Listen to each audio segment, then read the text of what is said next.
तर माझा नवीन कुकर तुम्हाला आवडला का हे मला तुम्ही कमेंट करून नक्की सांगा. तर इतका छान आणि मस्त कुकर मिळालेला की चला आता याच्यामध्ये म्हटलं काहीतरी खास बनवूया.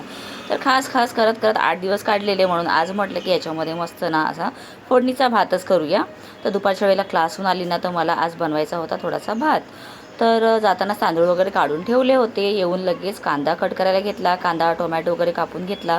थोडी अद्रक लसणाची पेस्ट होती ती घातली. थोडेसे मसाले घातले आणि माझी आवडती कोथिंबीर सगळं घातल्यानंतर धुवून घेतलेले तांदूळ घातले.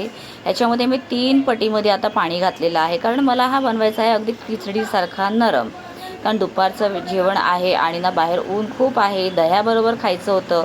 आता गंमत अशी झाली की याला झाकण लावताच येत नव्हतं.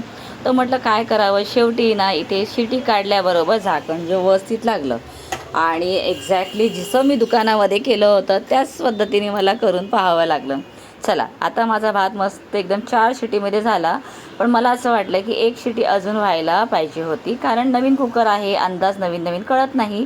तर 4च्या पेक्षा 5 केल्या असत्या तर अजून तांदळाचा दाणा छान फुलला असता.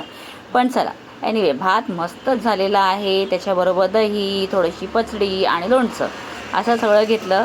सो माझा नवीन कुकर तुम्हाला आवडला का आणि तो कितीला घेतलेला आहे काय आहे त्याची लिंक मी साईडला दिली आहे. नक्की पहा. बाय.